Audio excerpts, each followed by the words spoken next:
తాకట్లో ఉన్న మీ బంగారాన్ని విడిపించి ఆ రోజు ఆన్లైన్ రేటుకి కొంటాం. Sharma gold company. నమస్తే సురేష్ బాబు గారు. కీర్తి గారు నమస్కారం అండి. సురేష్ బాబు గారు, మరి ఏప్రిల్ నెలలో తులారాశి వారికి ఎలా ఉంటుందో వివరిస్తారా? సో తులారాశి వాళ్ళకి ఎలా ఉందో చూద్దామండి. ఫస్ట్ నక్షత్రాలు చూద్దాం. ఇందులో చిత్త 3, 4 పాదాలు, స్వాతి 1, 2, 3, 4 పాదాలు, విశాఖ 1, 2, 3 పాదాలు అంతా మనకి తులారాశిలో ఉంటాయి. పేరు బలం కనుక చూసుకుంటే రా, రి, రు, రే, రో, తా, తి, తు, తే అన్న అక్షరాలంతా కూడాను మనకి తులారాశిలో ఉంటాయి. మీరు గమనించారో లేదో రామ అన్న రాతో కూడాను తులారాశిలో ఉందండి. అది మనకి ఇప్పుడు శ్రీరామనవమి ఈ మంత్లో ఉంది కాబట్టి, రాబోతుంది కాబట్టి ఇది కూడా మనకి కోయిన్సిడెంట్. రామ అన్న పేర్లు ఎక్కువగా ఉంటారు. తర్వాత ఈ తులారాశి వాళ్ళకి పేర్లు కూడా చాలా ఎక్కువ మంది మనం పెడుతూ ఉంటాం. రుక్మిణి, ఓకే, తర్వాత రామ, తర్వాత రాధ, చాలా పేర్లు కామన్ నేమ్ చాలా ఉంటాయి. ఈవెన్ తా అన్న పేరుతో కూడా చాలా మంది ఎక్కువ మంది ఉంటుంటారండి, పిలుస్తూ ఉంటారు. ఇందులో మన గ్రహస్థితిని కనుక చూసుకుంటాం అనుకోండి, సూర్యుడి సంచారం మేషరాశిలో 14వ తారీఖున, బుధుని సంచారం మీనరాశిలో 27వ తారీఖు నుంచి ఫిబ్రవరి నుంచే ఉన్నారండి. తర్వాత శుక్రుడు మీనరాశిలో, కర్కాటకంలో, కుజుడు వచ్చినప్పుడు కర్కాటక రాశిలో ఉన్నారండి. ఈ గ్రహాల యొక్క స్థితిని మనం కనుక కన్సిడర్ చేస్తే వీళ్ళకి ఎలా ఉంటుంది అని మనం కనుక చూసుకుంటే, వీళ్ళకి ఫస్ట్ యాత్రలు చేసే అవకాశం ఎక్కువగా ఉంటుంది. మనకు సూక్ష్మ గోచారం, లఘు గోచారం ప్రకారం కాన్సెప్ట్ కనుక చూసుకుంటే వీళ్ళకి శత్రునాశాంత అని చెప్తారంటే, శత్రువులతో వెళ్తే ఎవరైనా కనుక పెట్టుకుంటే వీళ్ళకి పైచా ఎక్కువగా ఉంటుంది అనమాట. అంతేకాకుండా ఓవరాల్గా కనుక చూసుకుంటే విజయం ఉంటుంది. తర్వాత ట్రబుల్, కొంచెం ఇబ్బందులు వచ్చే అవకాశం ఎక్కువగా ఉంటుంది అనమాట. ఓవరాల్గా చూసుకుంటే ఒక ఫేవరబుల్గా ఉండేసి బాగుండేది అని మనం చెప్పుకోవాలి. ఓకే, వీళ్ళకి 6వ స్థానంలో సూర్యుడు ఉండటం వల్ల జనరల్గా బాగుంటుంది. అయితే కొన్ని విపరీత వేద అన్న కాన్సెప్ట్ వల్ల వీళ్ళకి అంత మంచిగా ఈ యొక్క రిజల్ట్స్ అయితే ఎక్కువ ఉండదన్నమాట. అంటే తటస్థంగా ఉంటాయి. అంటే రావాల్సిన రిజల్ట్స్ రాకుండా సూర్యుడు వీళ్ళకి ఎలాంటి రిజల్ట్ ఇవ్వకుండా సమానంగా చేయడం.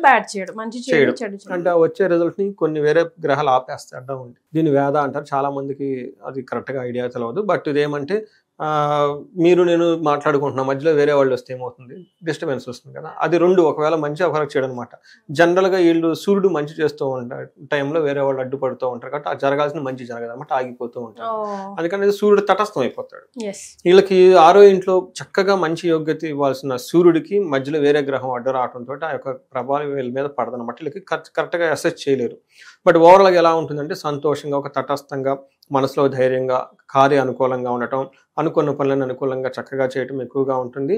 అయితే వీళ్ళకి కొన్నిసార్లు నిద్రపోయేటప్పుడు అట్లా అంటే కొన్ని ప్లేజర్స్ ఎంజాయ్ చేసేటప్పుడు, లవ్, రొమాన్స్ ఇట్లాంటి విషయాలు వాళ్ళకి ఇబ్బంది పడే అవకాశం ఎక్కువగా ఉంటుంది. ఆ విషయంలో ఇది వీళ్ళకి అంత అనుకూలంగా ఉండదు.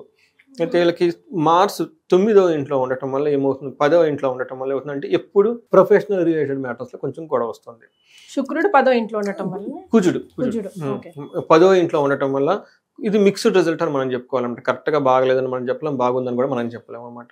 ఈ రాశి వాళ్ళకి కనుక మనం చూసుకుంటే 10వ ఇంట్లో మార్స్, కుజుడు ఉండటం వల్ల మనకి సంస్కృతంలో మహర్షులు ఏం చెప్తారంటే, నిత్య క్లేశం, సదా వ్యాధి, సదా భోజన దుర్బలం, సదా సంచార ఉద్యోగం, దశమస్తే ధారాసుతే. ధారాసుతే అంటే కుజుడు అనమాట. 10వ ఇంట్లో కుజుడు ఉండటం వల్ల ఏమవుతుందంటే ప్రొఫెషనల్ రిలేటెడ్ మ్యాటర్స్లో ఇబ్బందిగా ఉంటుంది. ఏ విధంగా, నిత్యం క్లేశం, ఎప్పుడు ప్రొఫెషనల్ ఏదో ఒకటి ఆర్గ్యుమెంట్ చేసుకోవటం, గొడవ పట్టడం ఎక్కువగా ఉంటుంది. సదా వ్యాధి, ఎప్పుడు వ్యాధి ఉంటుంది. సదా భోజన దుర్బలం, భోజనం కూడాను టయానికి తినకుండా ఇబ్బంది పడే అవకాశం ఎక్కువ ఉంటుంది. సదా సంచార ఉద్యోగం, అప్పటిదాకా కామ్గా పీస్ఫుల్గా కూర్చున్న ఉద్యోగంలోంచి లెగిసేసి అడావుడిగా అటు ఇటు పరుగులు పెట్టేసి ఏమంటారంటే ఉరుగులుగా ఉంటుంది ఆ వ్యవహారం. అట్లా ఉద్యోగం చేసే అవకాశం ఎక్కువగా ఉంటుంది. ఫస్ట్ హౌస్లో అగైన్ కుజుని యొక్క దృష్టి ఉండటంతో ఏమవుతుందంటేనండి మాట పట్టింపులు అధికారులతో ఎక్కువగా ఉంటుంది. అంతేకాకుండా యక్ష రాక్షస పీడలు, నైట్ టైం నిద్ర పట్టకపోవటం, తర్వాత కొంచెము అబ్నార్మాలిటీస్ ఎక్కువగా ఉంటాయి ఫిజికల్ గా మనం గమనించుకోవాలి. 5th హౌస్లో అగైన్ మళ్ళా దృష్టి ఉండటం వల్ల పిల్లలకు సంబంధించిన విషయాల్లో అంత అనుకూలంగా ఉండదు. దురితం కర్మ లాభాచ, ఏదైనా కనుక పని చేస్తే ఆ పనిలో ఎక్కువగా వీళ్ళకి లాభం ఉండదండి. అందుకే ఓవరాల్గా కుజుడు వీళ్ళకి అంత అనుకూలంగా లేరని మనం చెప్పుకోవాలి. మనకి శుక్రుడు వీళ్ళకి 6th హౌస్లో ఉండటం వల్ల ఏమవుతుందంటేనండి చాలా చక్కటిగా యోగ్యతనిస్తాడని మనం చెప్పుకోవాలన్నమాట. ఏ విధంగా అంటే 6వ స్థానం ఉండటం వల్ల విరోధ, శత్రుపీడం, జ్ఞాతీనాంచ విరోధత, ఆయాసో పుత్రైషు ద్వేషి అని చెప్తారనమాట. 6వ ఇంట్లో ఉండటం వల్ల ఏమవుతుందంటేనండి కొన్ని విషయాలు చాలా బాగుంటుంది, కొన్ని విషయాలు ఇబ్బంది కలిగే సిచ్యువేషన్స్ ఎక్కువగా ఉంటాయి. అందులోనూ లవ్, రొమాన్స్, తర్వాత రిలేషన్షిప్స్లో కానివ్వండి, తర్వాత ఓవరాల్గా భార్యతో గడిపే టైం కానివ్వండి చాలా అనుకూలంగా ఉంటుంది. శుభకార్యాల గురించి ఖర్చులు ఎక్కువ అవుతాయి అనమాట. సో శుభకార్యాలు జరగబోతాయి అనమాట. ఓవరాల్గా కనుక చూసుకుంటే మిక్స్డ్గా ఉంటుందని చెప్పుకోవాలి. కొన్ని యాంగిల్లో బాగుంటుంది, కొన్ని యాంగిల్ అసలు బాగుంటుంది అనమాట. ఎక్కడ విషయంలో బాగుంటుందంటే 6వ స్థానంలో ఉంటుంటే వ్యవహారాల్లో చిక్కులు ఎక్కువగా ఉంటాయి, అవమానాలు, ప్రయాణాల్లో ఎక్కువగా వృధా ప్రయాణాలు ఉంటాయి. అంటే ఓవరాల్గా మనం కనుక తులారాశి వాళ్ళు కనుక చూసుకుంటే ప్రయాణాల వల్ల బాగా ఇబ్బందులు పడుతుందని మనం గమనించుకోవాలి. మిగతా అన్ని విషయాలు ఒక యావరేజ్గా ఉంది. కుజుని విషయంలో మాత్రం కొంచెం కేర్ తీసుకోవడం చాలా ఇంపార్టెంట్. మిగతా అన్ని గ్రహాలు వీళ్ళకి పాజిటివ్గా ఉన్నాయి, పెద్ద ఇబ్బంది అయితే లేదండి. రైట్. సో మరి నక్షత్రాల ప్రకారం చూస్తే తులారాశి వారికి ఎలా ఉంటుందండి ఈ నెల? ఇది చిత్తా, స్వాతి, విశాఖ 3 నక్షత్రాలు ఉంటాయండి. చిత్తా నక్షత్రం వాళ్ళకి కనుక చూసుకుంటే వీళ్ళకి 2 విషయాల్లో చాలా బాగుంది, 3 విషయాల్లో కొంచెం ఛాలెంజింగ్గా ఉంది. ఫస్ట్ ఎక్కడ బాగుందంటే వీళ్ళకి ఓవరాల్గా ఈ మాసం అంతా క్షేమంగా ఉంటారు. 2 హెల్త్ కాంప్లికేషన్స్ ఏమన్నా వచ్చినా కానీ మళ్ళీ తిరిగి అందులో నుంచి బయటపడిపోతారు. బట్ ప్రాబ్లం ఎక్కడుందంటే వీళ్ళకి అతిగా భయపడే అవకాశం ఎక్కువగా ఉంది. భయపడాలి కానీ ఏదో ఒక విషయంలో అని విపరీతంగా భయపడిపోయే అవకాశం ఎక్కువగా ఉంటుంది. వీళ్ళకి బంధించబడినట్లు ఉండే సిచ్యువేషన్ ఎక్కువగా ఉంటుంది. ఫస్ట్ 10 days దారిద్రము, ఫైనాన్షియల్ క్రైసిస్ ఎక్కువగా ఉంటుంది. అక్కడ నుంచి ధన ప్రాప్తి వచ్చే అవకాశం ఎక్కువగా ఉంది. బట్ వీళ్ళు బాగా గుర్తుపెట్టుకోవాల్సిన 2 విషయాలు, అతిగా భయపడటము, బంధించబడినట్లు ఉండే సిచ్యువేషన్స్ ఎక్కువగా ఉంటుంది. స్వాతి నక్షత్రం వాళ్ళకి పాజిటివ్గా కనుక చూసుకుంటే వీళ్ళకి ఓవరాల్గా ఈ మాసం అంతా క్షేమంగా ఉంటుంది. కానీ స్వాతి నక్షత్రం వాళ్ళకి కొంచెం కేర్ఫుల్గా ఎక్కువగా ఉండాలి. ఛాలెంజెస్ ఎక్కువగా ఉంటుంది, ఫైనాన్షియల్గా ఛాలెంజ్ ఎక్కువగా ఉంటుంది, అతిగా భయపడే అవకాశం ఎక్కువగా ఉంటుంది. బంధనము, ఒక కన్ఫ్యూజన్ స్టేట్లో ఉండి ఎటు వెళ్తే బాగుంటుంది, ఎలా డెసిషన్ తీసుకుంటే బాగుంటుంది అని ఆలోచించుకునే అవకాశం చాలా ఎక్కువగా వీళ్ళకి ఉందన్నమాట. బట్ ధన ప్రాప్తి అయితే బాగుంది, మంత్ ఎండ్కి వీళ్ళకి ధనం అయితే వస్తుంది. విశాఖ నక్షత్రం వాళ్ళకి చూసుకుంటే వీళ్ళకి ధన ప్రాప్తి విశేషంగా చాలా బాగుంది, చక్కగా ఉంటుంది. అలానే వీళ్ళకి మాసం అంతా క్షేమంగా ఉంటారు. 3 విషయాల్లో నెగిటివ్గా ఉంటుంది. ఒకటి భయము, అతి భయము, బంధనము, బంధించబడినట్లు ఉండే అవకాశం ఎక్కువగా ఉంటుంది. ఎందుకు వీళ్ళకి బంధించబడినట్లు ఉండే అవకాశం ఎక్కువగా ఉంటుందంటే ఎలాంటి డెసిషన్ తీసుకుంటే ఏమవుతుంది, మనకి చుట్టూ ఫ్యూచర్ ఎలా ఉంటుంది అని ఒక ఆలోచనతో, ఒక సందిగ్ధతతో ఉండి కన్ఫ్యూజన్ మైండ్ స్టేట్లో ఎక్కువగా ఉంటారు. దాంతో విపరీతంగా పెట్టిపోతూ ఉంటారు అనమాట. ఇవి కాకుండా ఈ ఇండివిజువల్గా అన్ని నక్షత్రాలు బాగుంది. ఎక్స్ట్రా లత్తా కానివ్వండి, లేదంటే మృత్యు నక్షత్రాలు కానీ ఏమీ లేదు. ఒక్క విశాఖ నక్షత్రం వాళ్ళు మాత్రం బ్లడ్ రిలేటెడ్ డిసీజెస్ అంటే బ్లడ్లో చేంజెస్ రావటం వల్ల దాని యొక్క ప్రభావం వీళ్ళ మీద పడే అవకాశం ఎక్కువగా ఉంది. కానీ అది ఏమంటారు, ప్లేట్లెట్స్ కానివ్వండి, లేదంటే మనం ఏమంటారు రక్తం సరిపోలేదంటారు కదండి, ఇవి కానీ, లేదంటే అందులో కరెక్ట్ ఎనేమియా, లేదంటే దానికి మనకేం చెప్తారంటే వైరల్ ఫీవర్లు కానీ ఇలాంటివి వచ్చే అవకాశం ఎక్కువగా ఉంది. కొంచెం కేర్ఫుల్గా ఉండటం ఎంతైనా అవసరం అండి. అది ఓన్లీ ఈ విశాఖ నక్షత్రం వాళ్ళకి, మిగతా వాళ్ళంతా బాగుందండి. రైట్. మరి వీరికి ఏం పరిహారాలు సూచిస్తారండి? ఫస్ట్ వీళ్ళకి కుజునికి సంబంధించి పరిహారాలు చేసుకోవాలండి. కుజుడు బాగా, అది కుజు గ్రహం అండి, చాలా వెరైటీ అని గ్రహం అండి, ఎక్కువగా మాట్లాడటం. కుజుడు యొక్క పవర్ బాగుంటే వీళ్ళని వేరే వాళ్ళని విపరీతంగా కంట్రోల్ చేస్తారు. ఓకే. మనకి బాసులు, రాజులు కుజుని యొక్క గ్రహం సపోర్ట్ బాగుండాలి అంటే అప్పుడే ఆ రాజ్యాన్ని కానీ కంట్రోల్ చేయగలుగుతారు. ఒక బాస్ ఉన్నాడు అనుకోండి, ఆయన కంట్రోల్ చేసే కెపాసిటీ కావాలి. అందుకని చెప్పేసి కుజు పవర్ బాగున్నప్పుడు ఆ టైంలో వీళ్ళు శత్రువులను పక్కన పెట్టేస్తారు. ఓకే, ఎలాంటి మ్యాటర్లను సెట్ చేస్తారు, ఎక్కడ ఎవరక్కడ అట్లా ఉంచుతారు. కుజుడు సరిగా లేకపోతే ప్రాబ్లం ఏంటంటే అందరూ వీళ్ళని కంట్రోల్ చేస్తారు. రివర్స్ చాలా వెరైటీగా ఉంటుందండి. అందుకని కుజుడు సరిగా లేకపోతే మనకి బ్లడ్లో చేంజెస్ వచ్చేస్తాయి. ఫుల్ బ్లడ్ అనమాట. నా కోపంతో నా రక్తం అంతా ఉడికిపోతుంది అంటారు చూసారు, అది కుజుడు. అందుకని ఏది వచ్చినా రక్తం రిలేటెడ్ మొత్తం కుజుడు.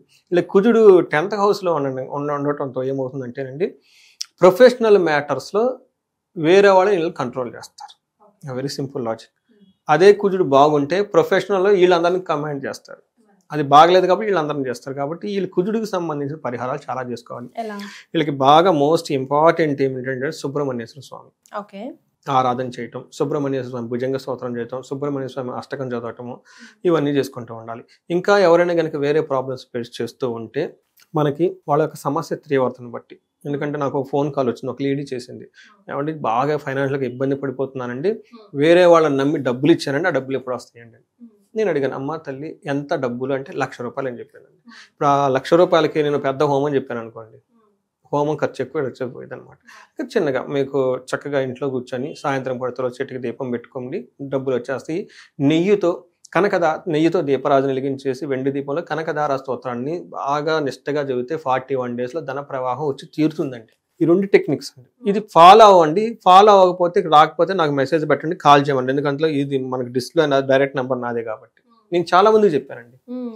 అయితే అమౌంట్ చిన్నగా వస్తుంది, అదే. ఎందుకంటే బట్ రావటం అయితే స్టార్ట్ అవుతుందండి.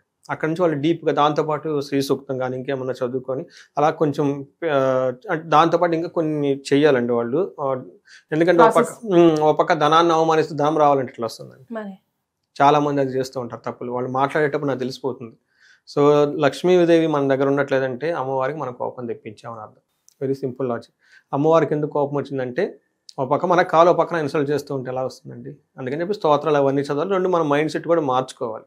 కొన్ని చిన్న చిన్న టెక్నిక్స్ ఉంటాయండి, ఆ టెక్నిక్స్ ఫాలో అవుతుంటే బట్ ఎవరైనా సరే ఇంతవరకు చేస్తేనండి వచ్చేస్తుందండి. మరి కొంతమంది నాకు తెలిసిన ఒకళ్ళు వచ్చేటప్పటికి మొన్న 3.5 కోట్లు ఇన్వెస్ట్ చేసామంటే పెద్ద ప్రాజెక్ట్లో. ఈ స్టేట్లో కాదండి, వేరే స్టేట్లో ఎక్కడో పోయి ఇన్వెస్ట్ చేశారండి. మరి 4 కోట్లు సుమారు, మరి పెద్ద అమౌంట్ కదండి. అది ఇట్లా కాదండి, దానికి వేరే ప్రొసీజర్లు ఉంటాయి. అప్పుడు ఏంటంటే మనకి కుబేర పాశుపత అభిషేకం కానివ్వండి, తర్వాత శ్రీ సూక్తంతో సంపుటీకరణ చేసి కొన్ని బీజ మంత్రాలు ఉంటాయి అన్నమాట. వీటిని చేసుకొని మనం మహాలక్ష్మి విశేష హోమం చేసుకోవటం, 2 రోజులు 3 రోజులు కార్యక్రమం చేసుకుంటే పెద్దగా సంబంధించిన పనులు ఎక్స్ట్రా బూస్టర్ లాగా ఎనర్జీ వచ్చి 3 to 6 monthsలో ప్రాబ్లమ్ సాల్వ్ అవుతుంది. ఇవన్నీ కనుక చేసుకుంటే చాలా బాగుంటుందండి. సో ఇందులో వాళ్ళకున్న సమస్య తీవ్రతను బట్టి ఇవి చేసుకోవాలి. ఇప్పుడు ఎందుకు చెప్పుకుంటున్నాం అంటే వీళ్ళకి మార్స్ కుజుడికి సంబంధించి ప్రొఫెషనల్ రిలేటెడ్లో ప్రాబ్లం ఉంటుందని మనం చెప్పుకున్నాం. అది చిన్నదా పెద్దదా అన్న వాళ్ళకి తెలుస్తుంది కాబట్టి పెద్దది కనుక ఉంటే వీళ్ళు ఏం చేయాలంటే అండి మన్యు పాశుపత అభిషేకం చేసుకోవాలి. చాలా మంది చూపించుకుంటున్నారండి నా చేత. ఎక్కడ యూఎస్ నుంచి కానివ్వండి, స్విట్జర్లాండ్ నుంచి కానివ్వండి, మనకి చాలా కంట్రీస్ నుంచి నాకు కాల్ చేసి చూపించుకుంటూ ఉంటారు. హాఫ్ డే ప్రొసీజర్ చాలా ఎఫెక్టివ్గా ఉంటుంది. సూపర్.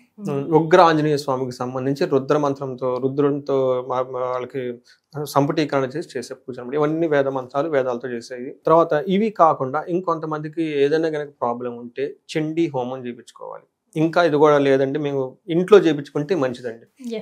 ఎందుకంటే దేవస్థానానికి పోతే అక్కడ ఉండే విశిష్టత అక్కడ ఉంటుంది. అలాంటి వాళ్ళు ఏం చేయమంటారు, నేను శ్రీశైలం వెళ్ళమని చెప్తాను. అక్కడ స్పర్శలింగ దర్శనం చేసుకొని అక్కడ చండీ మనకి హోమం సామూహికంగా చేస్తారు. నేనేం చెప్తానంటేనండి ఇండ్లు కనుక పెద్దదయ్యి అంతా బాగుంటే ఇంట్లో చేయించుకోండి. ఇంట్లో వేద ఘోష, బ్రాహ్మణ ఘోష ఇవన్నీ ఎక్కువ చేస్తాం కాబట్టి అండి వాళ్ళ యొక్క నిత్య కర్మలు చేసుకొని ఎక్కడికి వచ్చేస్తారు కాబట్టి అండి పండితులు వాళ్ళ యొక్క స్పర్శ, వాళ్ళ యొక్క ఘోష ఇంట్లో ఉండే నెగిటివ్ వైబ్రేషన్స్ ఉంటే పోతాయండి. పర్టికులర్గా ఎవరన్నా లాంగ్ నుంచి ప్రాబ్లమ్స్ ఫేస్ చేస్తూ ఉంటా మనకు తెలవకుండా వైబ్రేషన్స్ ఎక్కువ ఉంటాయండి ఆ ఇంట్లో. సో ఆ ఇంట్లో ఉన్న వైబ్రేషన్స్ బయటకు కొట్టేయాలండి. దానికంటే మళ్ళీ కౌంటర్ ఎఫెక్ట్ ఇవి చేస్తూ ఉంటే బాగుంటుంది. హోమం చేస్తే ఇవన్నీ చేస్తే బాగుంటుందండి. ఇంతవరకు చేసుకుంటే చాలా చక్కగా ఉంటుంది. ఇవి కాకుండా ఇంకేదైనా ఇండివిజువల్ స్పెసిఫిక్గా ప్రాబ్లం ఉంటే మనీ రిలేటెడ్ ప్రాబ్లం కానీ మనం కన్సల్ట్ అయితే మనం గైడ్ చేయొచ్చు. చాలా సంతోషం అండి. తులారాశి వారికి ఏప్రిల్ నెలలో ఎలా ఉంటుందో తెలియజేశారు. ధన్యవాదాలు. ధన్యవాదాలండి.